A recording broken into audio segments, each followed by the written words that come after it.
Before we start, let me warn you, sometimes the biggest battles are fought not in boardrooms or battlefields, but in the quiet glances exchanged when no one else is looking. This isn't just a story of love and betrayal. It's the fight for a legacy. Stay with me until the end, and don't forget to subscribe and let me know where you're watching from in the comments. When you've lived through as much as I have, fought through dirt, poverty, and betrayal, you learn to trust your instincts, even the quiet ones that creep up your spine like a cold whisper. I felt it the second Matthew told me. "Grandma, I'm getting married," he said, his face glowing the way only a 22-year-old can glow after 2 months of whirlwind romance. He was my heart, that boy, always had been. And even as I smiled, something inside me twisted, something deep, something old. Brianna Carlisle. A pretty name, a pretty face, but life has taught me that pretty often comes with a price. Still, I bit my tongue. I smiled. I congratulated him. What else could I do? When you love someone, sometimes you let them learn the hard way. Sometimes it's the only way. The wedding rehearsal was held at the estate, of course. Our home, the symbol of everything I built with bloody hands and sleepless nights. A place where I made damn sure the floors were polished enough to see your reflection. Where the walls told stories of triumph and survival. I stood there, next to Matthew, watching guests arrive in their polished shoes and rented smiles. And then she walked in. Brianna Carlisle. Golden hair, perfect skin, the kind of beauty that turns heads and softens hearts. She smiled at me, wide and mechanical, like a doll wound up too tight. She offered her hand. I took it. It was cold, like touching marble. "Mrs. Whitmore," she said, with a voice too sweet to be sincere. I smiled back, because that's what you do when you're Eleanor Whitmore. You smile while you sharpen your knives behind your back. She was polite, too polite. Every answer clipped short, every glance tinged with the faintest hint of impatience. I wasn't a person to her. I was an obstacle, something she had to tolerate until she could move past me.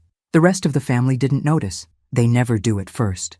Linda, my daughter, fluttered around Brianna like a moth to a flame, desperate to make her feel welcome. Matthew, blind with love, didn't see the cracks, but I did. I saw everything. And then came Richard Carlisle. You could hear him before you saw him, booming laugh, words spilling out like a broken faucet. He rushed toward me like an old friend, grabbing my hand in both of his sweaty palms. "Eleanor, what a pleasure!" he bellowed, his teeth gleaming too white under the chandeliers. I smiled, frozen and unamused, as he talked about business ventures and amazing opportunities, and how he respected strong women like me. I'd met 100 Richards in my lifetime.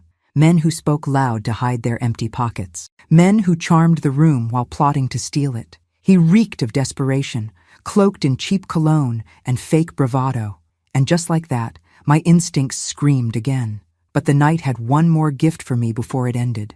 I saw them near the far corner of the ballroom, away from the noise, the laughter, the speeches. Brianna and a young man I didn't recognize. He wasn't just a guest. He wasn't just a friend.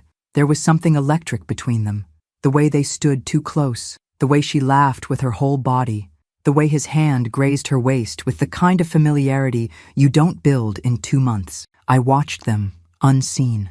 Watched as Brianna's eyes lit up in a way they never did with Matthew.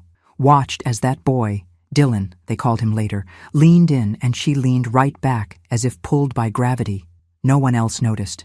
The music was too loud. The drinks were flowing too freely. But I saw it. Because when you fought for everything you have, when you've clawed your way out of hell, you learn to recognize a snake no matter how pretty its skin. I stood there, my hands folded neatly, my face a perfect mask of elegance. Inside, though, I made a silent vow. I would remember every glance, every whisper, every lie that smile tried to hide. Because storms don't announce themselves with thunder right away. Sometimes they creep in quietly. And this one had just begun. The days leading up to the wedding felt like a weight growing heavier on my chest. Everything was fast, too fast, and yet, somehow, nothing felt right. Matthew had come to me one evening, looking nervous. He sat on the edge of the couch in my study, twisting his fingers together. I knew it was something important, something bothering him. My boy, so full of life and optimism, had always been able to hide his worries behind a bright smile, but not this time. "Grandma, I need your help," he said, his voice faltering slightly. I set my book down, sensing the weight of his words. "What is it, Matthew?" He shifted in his seat. I bought Brianna's wedding dress, but I don't have enough money to pay for it all right now. I put it on the credit card, but I'm a little short. Could you lend me some money to cover the rest?" I could feel the hesitation in his words, and I understood. He wasn't asking for a loan. Not really. He was asking for me to save him from a decision he'd made in haste, and I knew this was coming. The dress, the wedding, everything about it had been rushed. 2 months. Just 2 months. No one takes a moment to think. No one stops to breathe. But I couldn't help him. Not this time. "No, Matthew," I said, my voice steady but firm. "A gift is not an obligation. Respect comes before money. You should have thought of that before you bought that dress." He blinked, his eyes wide with disbelief. "What do you mean? It's for Brianna's dress, Grandma. The wedding." I cut him off. "I know what it's for, Matthew. But you should never spend money you don't have, especially not for someone who hasn't earned your trust." His face flushed with frustration, and for a moment, I saw the faintest glimpse of anger in his eyes. But he didn't argue. Not then. Instead, he stood up, and in a quiet voice, he said, "I'll figure it out, Grandma." And he left. It wasn't until the next morning that I learned the consequences of my decision. Linda came storming into my study, her face twisted with fury. "You had no right!" she spat, her voice sharp as a blade. "Matthew is doing what he thinks is best, and you—" She cut herself off, shaking her head in disbelief. "I can't believe you'd do this to him." I said nothing, watching her pace back and forth, the anger radiating from her. "Do you even care about him?" she demanded. "Or are you too busy pretending you have all the answers? You think that lecturing him is going to make him see your way? You're pushing him away, Eleanor." I felt the old ache in my chest, the pain of being misunderstood, but I couldn't bring myself to regret what I'd said. Matthew needed to learn. He needed to see that life wasn't just about rushing forward with promises and shiny dresses. It was about understanding the weight of those promises.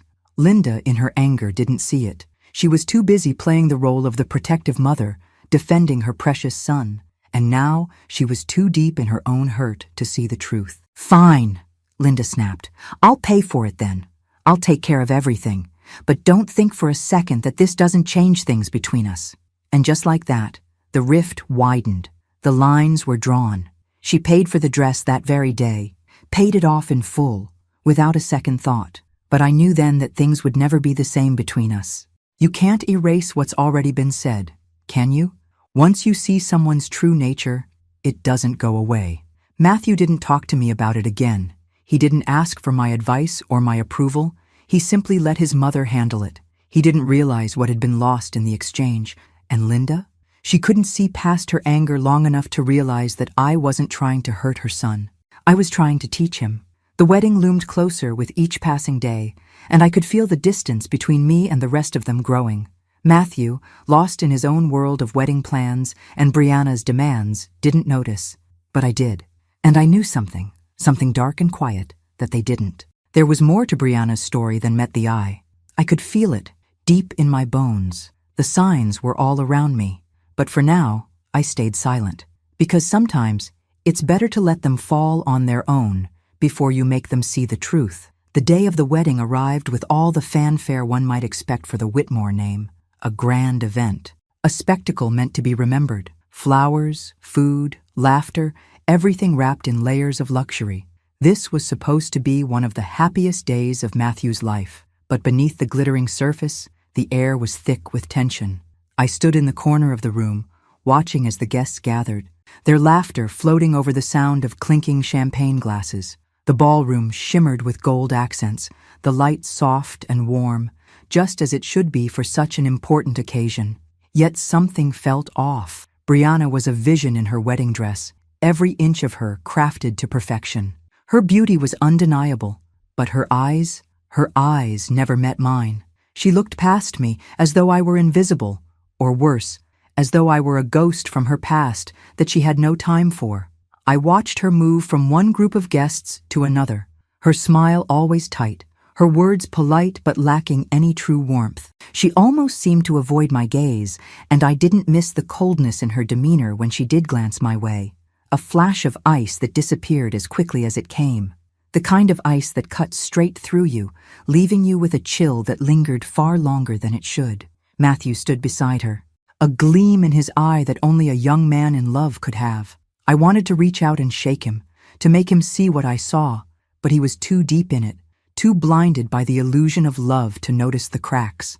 Richard Carlyle, Brianna's father, was the picture of charm.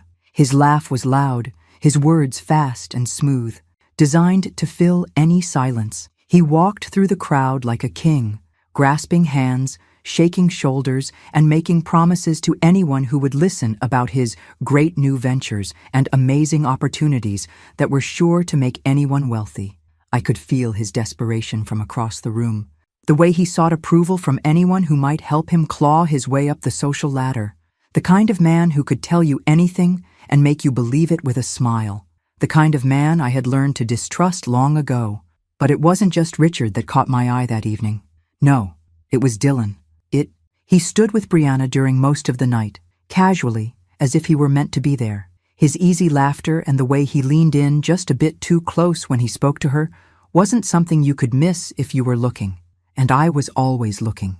They shared quiet jokes, exchanged knowing looks, and moved as if they had always belonged to each other. Brianna's eyes softened when she looked at him, something I hadn't seen when she looked at Matthew.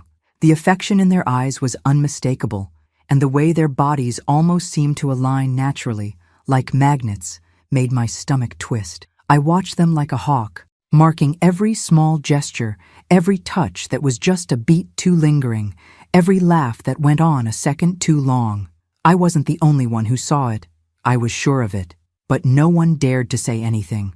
Not while everything was glittering so brightly. Not while Matthew was still lost in the haze of his wedding day. Not while Linda hovered nearby with her fake smile, blissfully ignorant of the crack in the foundation beneath their feet. As I stood there, I felt the weight of years of experience pressing down on me, reminding me of the lies I'd encountered in my life, the kind that always seemed perfect on the surface. But I had been burned too many times to let it go unnoticed. Dylan wasn't just a friend. He wasn't just a familiar face in the crowd. He was something else, something more dangerous, and I could see it clearly. The evening stretched on, and the formalities came and went. The speeches, the toasts, the forced joy. All of it was a performance, a game everyone was playing to keep up appearances. But I could see through it all. I recorded every detail, every subtle glance, every small inflection in voice that betrayed the calm surface. I would remember it all. Brianna's coldness, Richard's desperate smiles, Dylan's intimate proximity. I would remember because one day, sooner than they thought, everything they had built would come crashing down. And when it did, I'd be the one watching from the sidelines, calm as ever, knowing that I had seen it coming long before anyone else did. It's funny how life has a way of moving forward, even when you're stuck in the past. Matthew had barely been married for a few weeks when he sat me down, eyes wide with excitement, and started talking about his big break. "Grandma, I've got the perfect opportunity," he said, practically glowing. I tried to focus, listening as he spoke, but the voice inside my head, the one that never stopped warning me, was already starting to whisper. It wasn't even the tone of his voice or the sparkle in his eyes that bothered me. It was the way he said it, the way he believed it. Like every word was the gospel truth, like nothing could go wrong. "Richard Carlyle," he continued. "He's been teaching me about investments, and we're going to do this through fractal investments. It's a game changer, Grandma. I'm going to make some serious money." I nodded, letting him spill out his excitement, but inside, my stomach churned. Fractal investments. The name itself felt hollow to me, like something that had been designed to sound more impressive than it really was. Richard Carlyle, the smooth talker I'd seen at the wedding, was now guiding my grandson into a world I knew nothing about, and my gut told me it wasn't the path he thought it was. "Sounds interesting," I said, forcing my lips into a polite smile.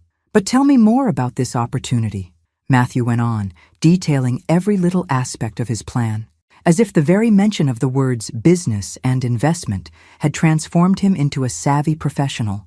I listened, but I couldn't shake the feeling of unease that had settled deep in my chest. The whole thing felt too perfect. Richard Carlyle, a man with more flash than substance, suddenly becoming Matthew's mentor. A supposed opportunity to make money, when we both knew how quickly that world could swallow you whole. It was as if he had placed Matthew under his spell, making him believe that wealth and success could be snatched up with a single leap of faith. The more Matthew spoke, the more I realized how much he trusted Richard, how much he wanted to believe in this so-called opportunity. And I couldn't help but wonder, was this another one of Richard's schemes? Was this just another way for him to ingratiate himself with the Whitmore name, to slide his way into the family's pockets? Well, you know I've always trusted you. Matthew, I said, trying to keep my tone neutral. But you should be careful. Sometimes the fastest way to success is the fastest way to disaster. He waved it off, like I was just another old woman trying to slow him down. You don't have to worry, Grandma. Richard's a genius when it comes to investments. I'm going to learn a lot, and we're going to build something big. I smiled again. But this time, it wasn't a smile of encouragement. It was the kind of smile a person gives when they know something others don't. I had seen too many people like Richard in my life, the ones who promised you the moon while they were digging a hole underneath you. And Matthew, in his youthful optimism, was heading straight for that hole, completely unaware of the danger beneath his feet. All right, I said softly, but just remember, Matthew, not every opportunity is what it seems. I saw his eyes flicker with impatience, but he didn't argue. Instead, he stood up, ruffling my hair, as he always had when he was a little boy. I'll be fine, Grandma, trust me. He left the room with that look of certainty still on his face, his dreams so big and his feet so light that I almost wished I could believe in them too. But I didn't. I couldn't. As the door clicked shut behind him, I sat there, feeling the weight of his words press down on me. I wasn't sure if it was Richard's influence or the dream of easy success that had clouded Matthew's judgment, but either way, I knew trouble was on the horizon. It always starts with something too good to be true, doesn't it? And this story? This opportunity Matthew was so excited about? It felt too perfect, and I had learned long ago that perfect was just another word for disaster waiting to happen. It's strange, the way people ignore the signs when they don't want to see them, the way they convince themselves that everything is fine when deep down, they know something isn't right. As the weeks passed, I watched Matthew's behavior shift slowly, like the tide creeping in, unnoticed until it's too late. He started selling off assets, those gifts I had given him over the years, things that had been meant to secure his future, to ensure that he would never have to struggle the way I did. At first, I thought it was just a momentary lapse, a misstep, but it wasn't. Grandma, I'm just reinvesting, he would say, his voice upbeat, his eyes bright with that same enthusiasm he'd had when he first told me about fractal investments. It's all part of the plan. These are just the new projects Richard's helping me with. I'm going to make it all back, and more. Every time he spoke like that, something inside me turned cold. The words were the same ones I had heard from too many people who'd lost everything, who had been seduced by someone promising them the world and leaving them with nothing but empty hands. The first time he sold a piece of property, a small investment I had given him for his 21st birthday, he tried to reassure me, but I could see it in his eyes. He was scared, scared of failing, scared of disappointing Richard, and scared of me. He thought I wouldn't notice. He thought I wouldn't care. But I noticed, and I cared. One evening, after another of Matthew's "I'm just adjusting things" explanations, I found myself sitting at the kitchen table with Linda, trying to make her understand what was happening, trying to get her to see the way Richard was pulling the strings, but she didn't want to hear it. "Eleanor, you're being ridiculous," she said, rolling her eyes in that way she always did when she thought I was being too harsh. "Matthew is grown now. He's making decisions for himself. You need to let him live his life." I sighed, rubbing my temples, trying to gather the patience I had so often lost when dealing with her. "Linda, I know my son-in-law, and I know Matthew. Richard Carlyle is using him. He's setting him up for something. He's a smooth talker, a con man, and you're too blind to see it." Her face flushed, and she crossed her arms defensively. "Don't you dare call Richard a con man, Eleanor. You don't know him like I do. Then what do you think this is? This selling off his assets? This reinvesting in God knows what?" I snapped. "Do you honestly think he's doing this for Matthew's future?" But Linda, like always, had her mind made up. "You're just jealous. You're jealous of what Matthew's doing. You've never liked Richard, and now you're blaming him for everything." She stood up, shaking her head, the conversation over in her mind. But I wasn't done. I looked at her, steady and calm, though the rage was bubbling just under the surface. I'm not jealous, Linda. I'm scared, and you should be too, because I've seen this before. I've seen men like Richard ruin people, and now they're doing it to my family, to my grandson. But she wouldn't listen. And Matthew? He was too wrapped up in his own world of promises and false hope to see what was right in front of him. Weeks passed, and with each passing day, I watched more pieces of Matthew's life slip away. He justified everything, selling off investments, emptying out savings, all in the name of growth and opportunity. The more he trusted Richard, the more he lost himself. And the more I watched, the more I felt like I was losing him too. I tried once more, late one night, when Matthew came to visit after one of his meetings with Richard. "Matthew, please, listen to me," I said, my voice gentle but firm. "You need to stop. This isn't the way." "Richard," he cut me off, eyes wide with frustration. "Grandma, I know what I'm doing. I'm not some kid anymore. I've got a plan. I'm taking control of my future." "You're being controlled, Matthew," I whispered, "and you don't even see it." But he didn't hear me. He couldn't. And I knew, deep down, that there was nothing more I could say. I was tired of warning them, tired of shouting into the void, hoping someone would listen. No one wanted to hear the truth. Not Linda, not Matthew. So I decided to wait. I would wait for the truth to find its way to the surface, because it always did. The lies always catch up, and when they did, I would be there, watching from the sidelines, ready to see how the story unfolded, the way it always did. And in that silence, I knew one thing for certain. The truth was coming. I just had to be patient. 3 months. Just 3 months. That was how long it took for the perfect illusion to crumble. I had seen it coming, of course. I had felt it in my bones, even before Matthew had started selling his assets and handing his trust over to Richard Carlisle. But it didn't make it any easier when the reality of it hit. The phone call came late one evening, just as the sun was sinking behind the horizon, casting long shadows across the estate.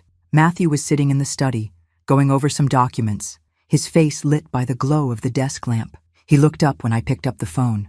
His curiosity piqued. I didn't speak at first. I just listened. It was Linda on the other end, and her voice was tight, strained. "Mom, you need to sit down. Brianna, she's filed for divorce." I felt the world pause for a moment. The air seemed to thicken, the weight of the news pressing down on me. Brianna, Matthew's new wife, 3 months. Not even long enough for a proper season to change. I stayed silent, my eyes locking with Matthew's, his confusion, his disbelief painted across his face. "What are you talking about?" Matthew's voice cracked, and I saw the panic begin to creep into his eyes. She says it's incompatibility, Matthew." Linda's voice was distant, but I could hear the underlying bitterness. "And she says she wants a separation of assets, including your shares in the Whitmore Company." The words cut through me like a knife. Brianna hadn't just left him. She was taking everything she could with her, and she had the audacity to do it under the guise of a simple divorce. I stood there, my mind racing, piecing the puzzle together. 3 months was nothing. That was no time at all. Not enough time to really know someone, let alone end up with a divorce. But that was the plan, wasn't it? To worm her way in, to charm him, to make him fall, and then pull the rug out from under him when she had everything in her grasp. She had never been in it for love. She'd been in it for the power, for the access to the Whitmore name. I could feel the trap close around me, around all of us. Matthew tried to speak again, but his words were all jumbled. She can't be serious, right? She can't just... But I had seen this story unfold too many times. I had heard the same words, felt the same heartbreak, watched the same naive optimism fall apart. Brianna had never cared about him. She had never cared about the family, about anything but what she could get. I waited a few more seconds, watching the confusion flood his face. Then I made my decision.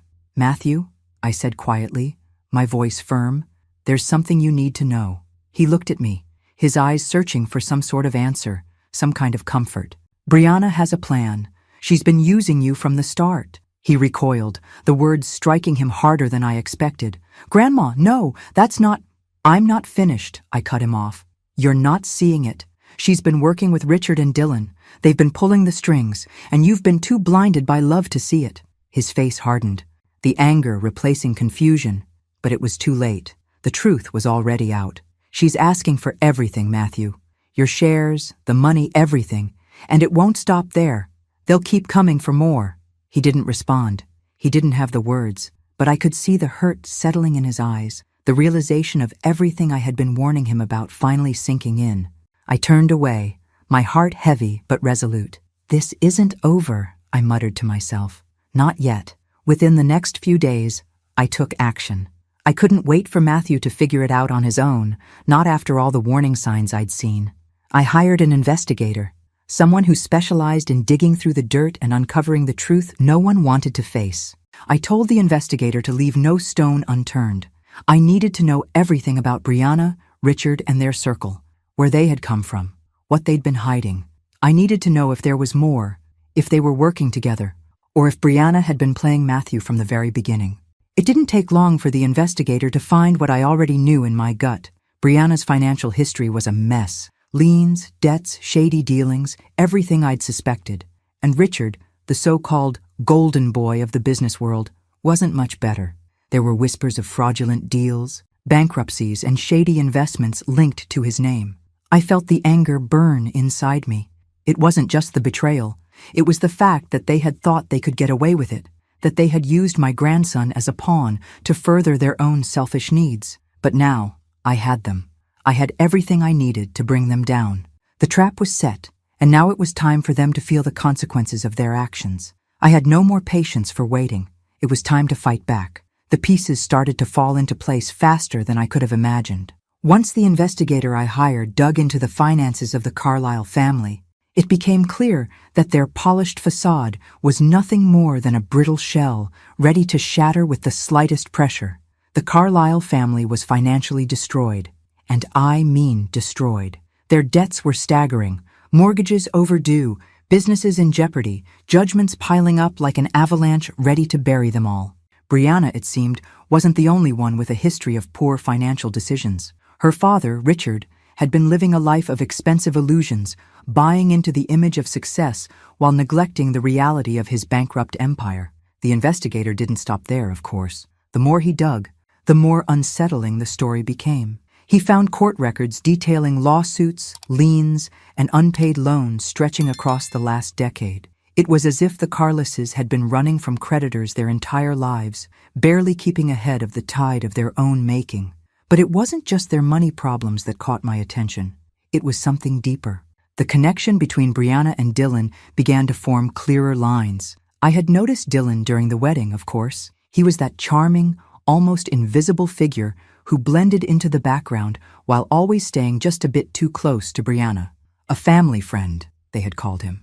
But it didn't sit right with me. His behavior, his proximity to Brianna, there was more to their relationship than just friendship.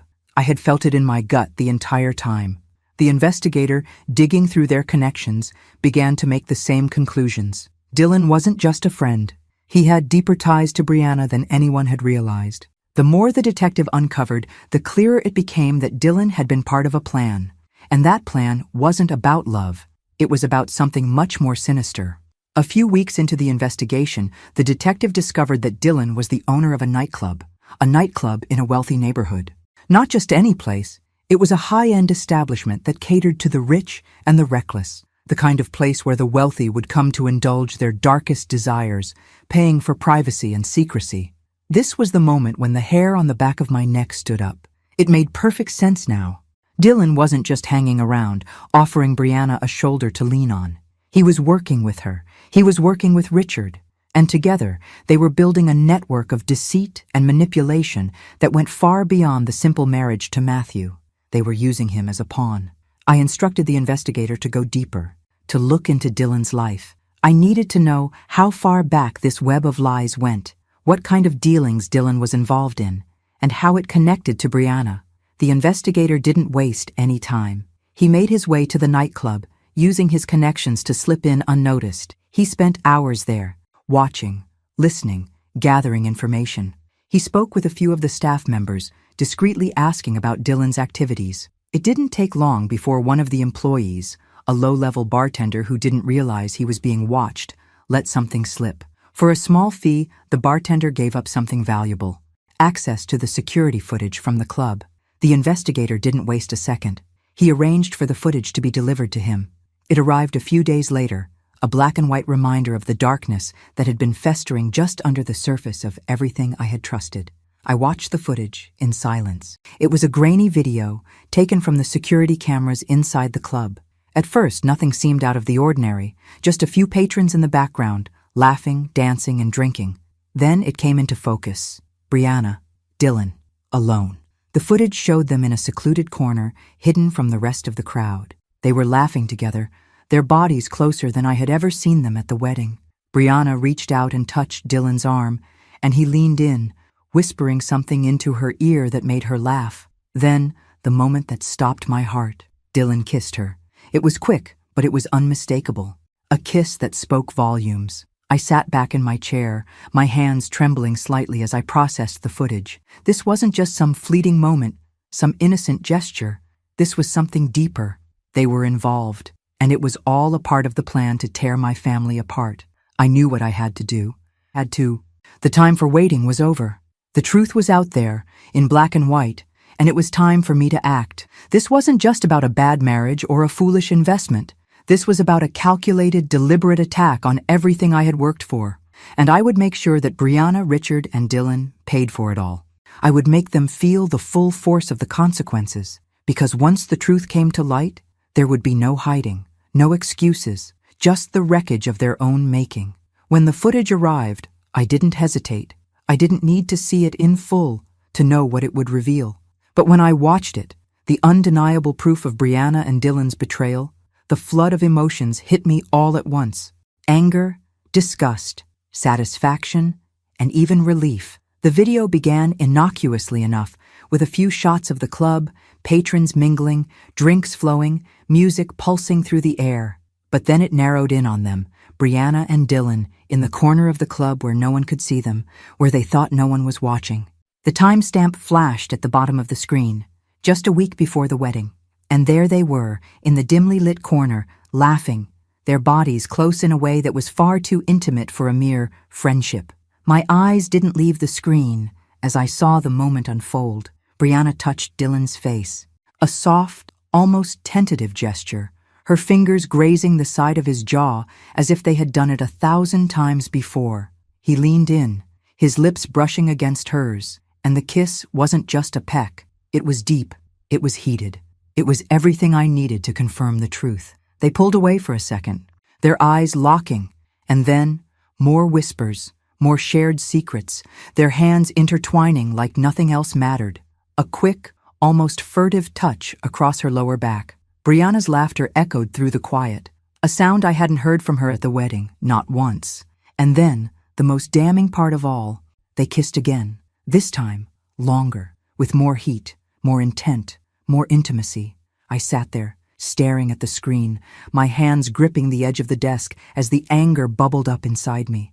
I had known it. Every instinct in me had screamed the truth, but now I had it, in black and white, Brianna and Dylan, together, behind Matthew's back. And the worst part? She had been playing him, pretending to be his perfect bride, while she was already building her life with Dylan, stringing Matthew along as part of her grand plan.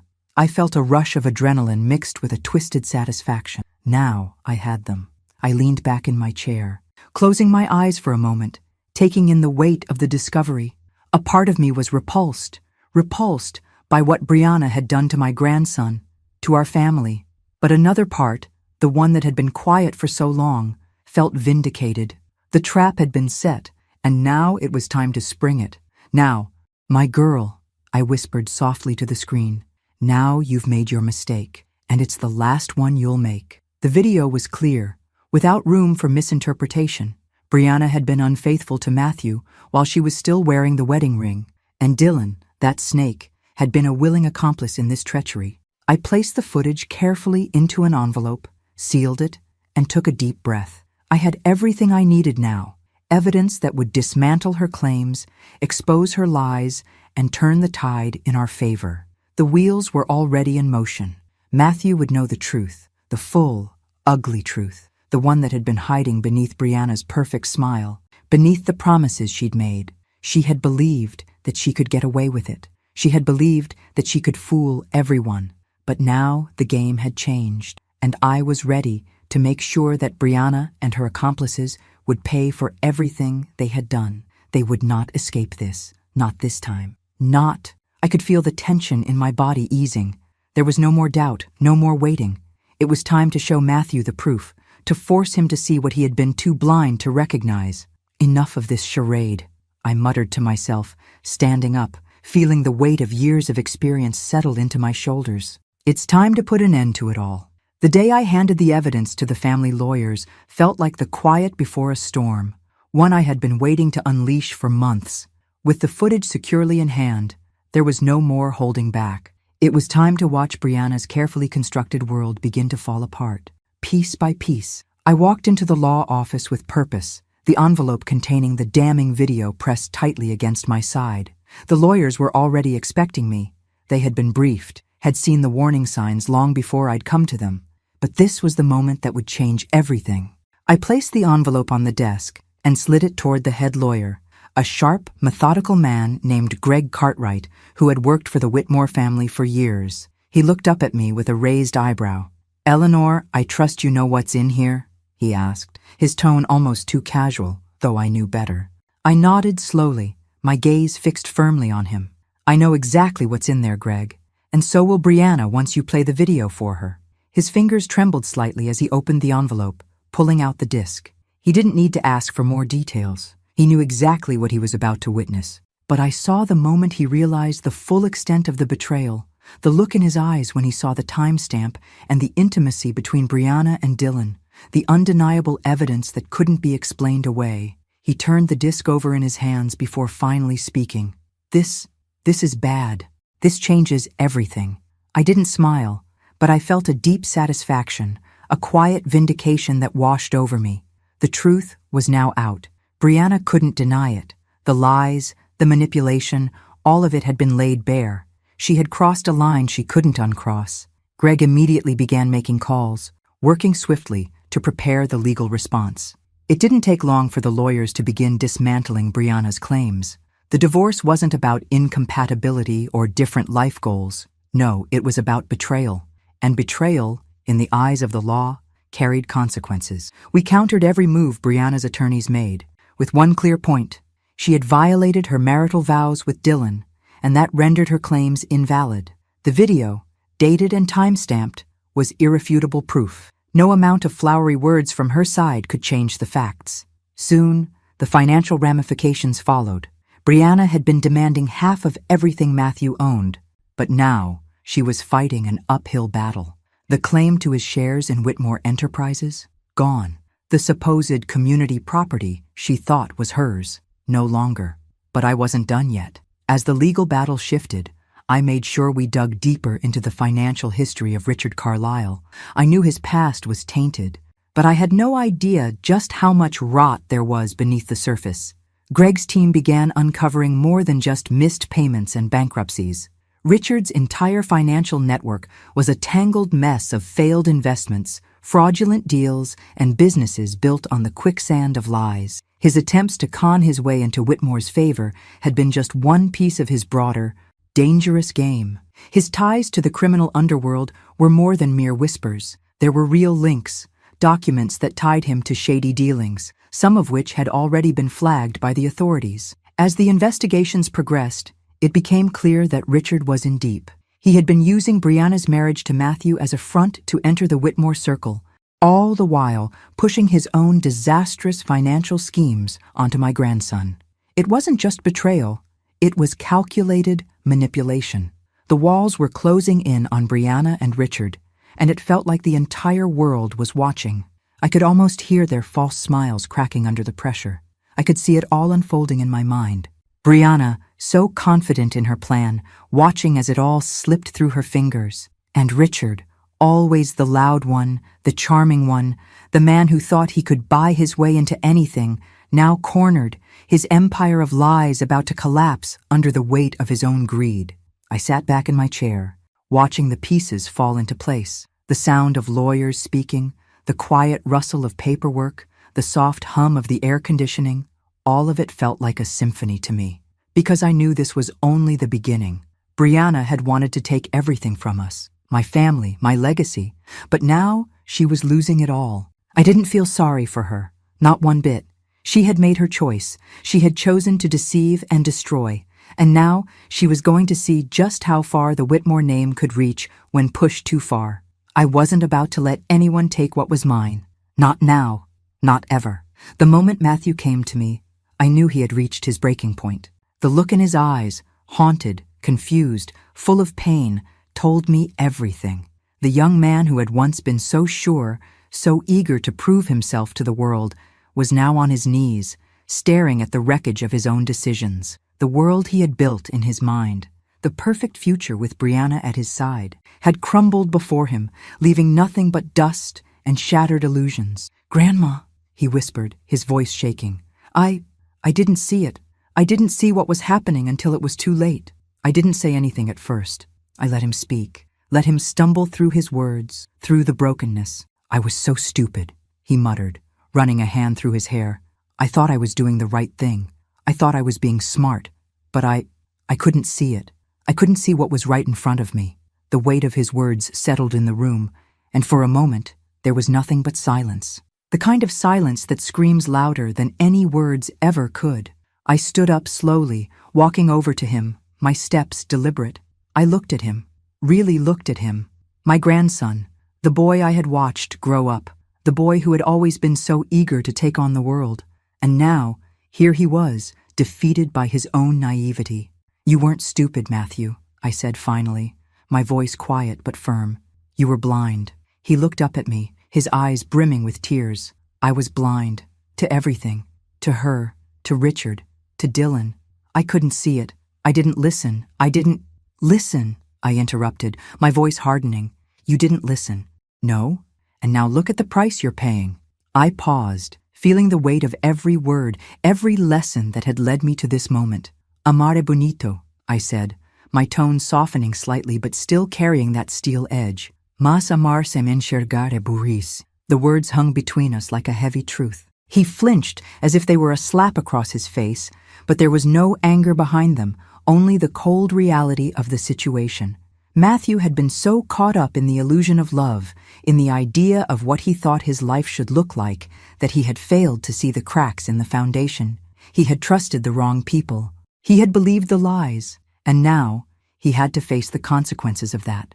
"I'm so sorry," he said, the words coming out in a rush. "I'm sorry for everything. I should have listened to you. I should have trusted you. You were right all along, Grandma. I was too blind to see it." I nodded slowly, my gaze steady. "You weren't the only one, Matthew. We all wanted to believe in the fairy tale. But sometimes the truth isn't what we want it to be. It's what we need it to be." He looked down, ashamed, his hands trembling. "I don't know how to fix this. I don't know how to fix what I've done." I sighed deeply, the weight of his words pressing against my chest. "You can't fix it, Matthew. Not all of it. What's broken is broken. But you can learn. You can grow. That's all we can do in life. Learn from the mistakes we make, even if they come at a steep price." He nodded, swallowing hard. I saw the pain in his eyes, the pain of realizing that no matter how much he wished it, he couldn't turn back time. "But you're not alone," I added, my voice gentler now. "The name Whitmore means something. It means strength. It means legacy. And I'll protect that with everything I have. But you, Matthew, you have to protect yourself now. And you have to protect what's left of your family, because that's all we have in the end." He looked up at me then, something flickering in his eyes. Hope, maybe. The realization that there was still a way forward, but only if he could let go of the past, only if he could understand that he wasn't a victim of the circumstances. He had let himself be deceived, and now he had to take responsibility for the mess he had created. "I'll fix it, Grandma," he said, his voice firmer now, though I could hear the weight behind it. "I'll make it right. I swear." I didn't say anything else. I didn't need to. He would have to figure it out on his own, just like I had figured it out on my own. The lessons of life were never easy, but they were always necessary. Now, more than ever, I knew that it wasn't just about protecting the Whitmore name. It was about protecting those who still had the chance to learn. And Matthew still had a chance. It would take time, and it would take more strength than he realized. But I believed that if he truly wanted it, he could become the man he was meant to be. Not the man Brianna or Richard had wanted him to be, but the man who could stand on his own, strong, capable, and wise enough to see the truth. And for that, I would fight. The day I began the restructuring of the Whitmore legacy was the day I truly realized how much the world had changed and how much it was still up to me to preserve what had been built. For decades, I had fought to keep this family strong, to hold everything together.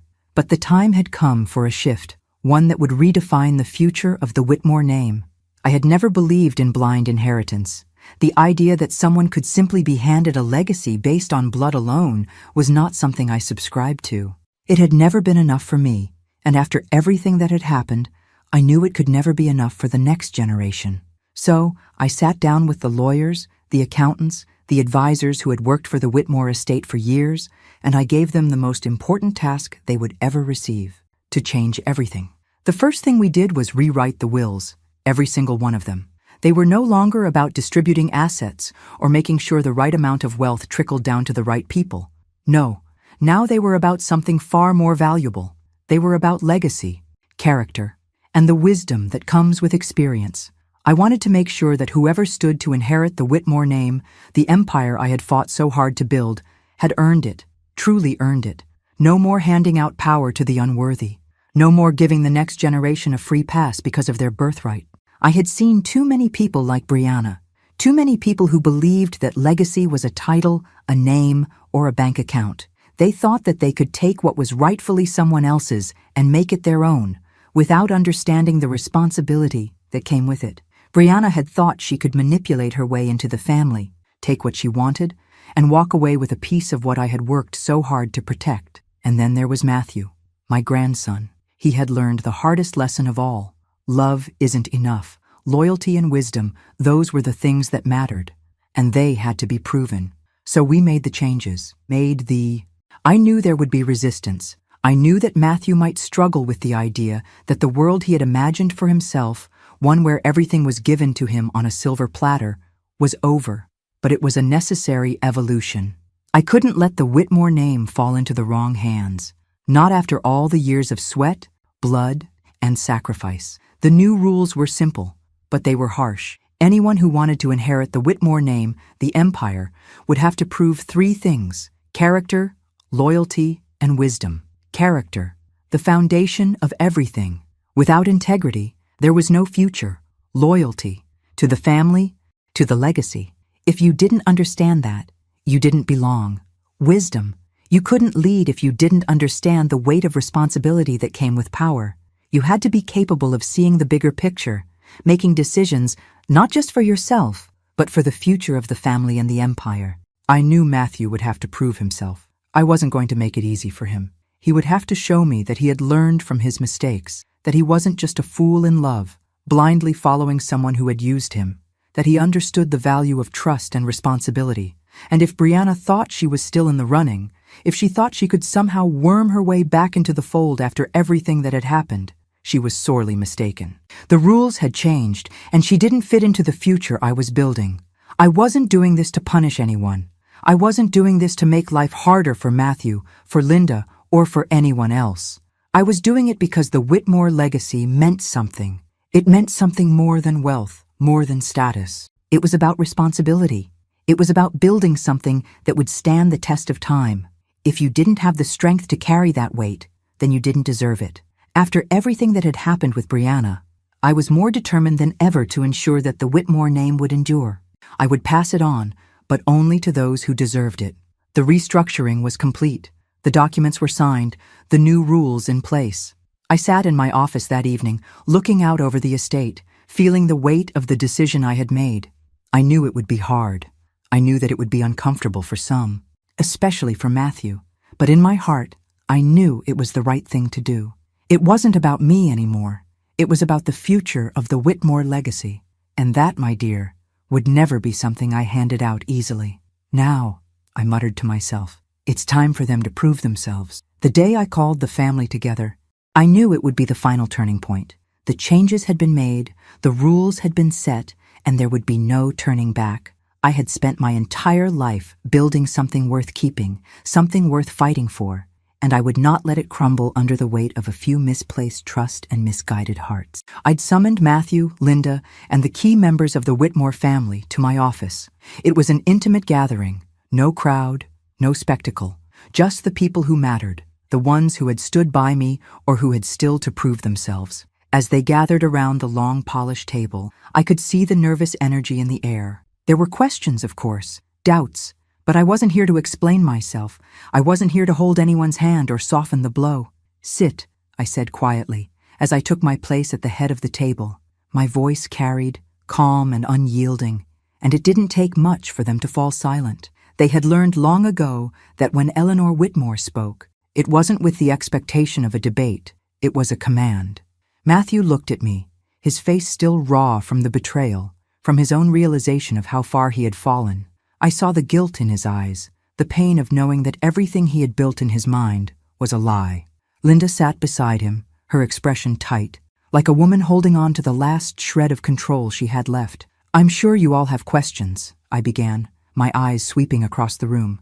"But this isn't a conversation. It's a declaration." I paused for a moment, making sure every one of them was listening, really listening.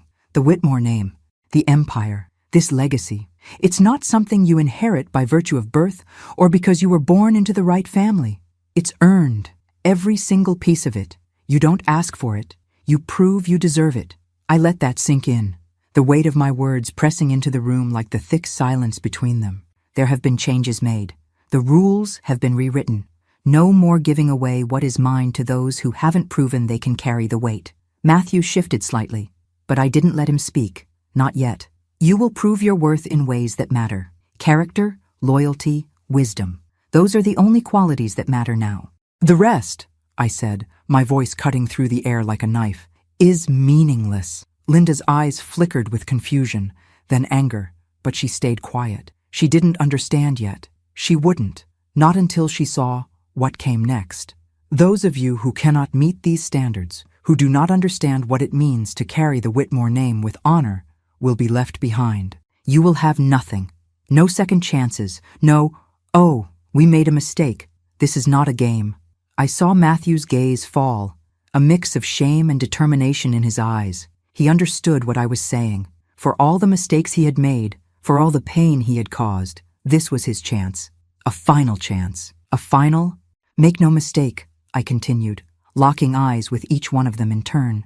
"This family will survive because it is built on strength and integrity, not because of pity or because we feel sorry for someone who doesn't want to step up." I leaned forward, my voice lowering, but growing even more intense. "Nome e herança se conquistam, não se pedem. Quem não souber carregar essa responsabilidade, que carregue sua própria cruz." The words echoed in the room, each one settling like a weight in the silence that followed. There would be no excuses. There would be no room for failure, not anymore. If they wanted the legacy, they had to show they were worthy of it. No one would be handed anything, not while I still drew breath. I stood up, my back straight, my head held high. "I've fought too hard for this family, for this name, for everything that we have," I said, my voice unwavering. "I've spent my life protecting it, building it, and I'll be damned if I let it be destroyed by the likes of anyone who doesn't understand what it means to be part of this." I looked at each of them one last time, the weight of the years, the struggles, the betrayals, all written on my face. I had lived through it all, and I had come out stronger. And now, it was their turn. "Do what you will with this," I said coldly.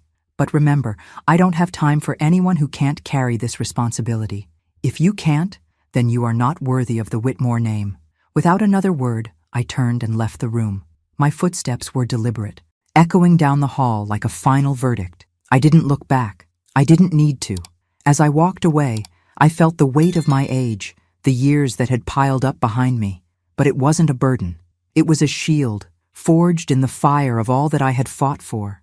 I had won, again, and I would carry the Whitmore name, as I always had, with honor.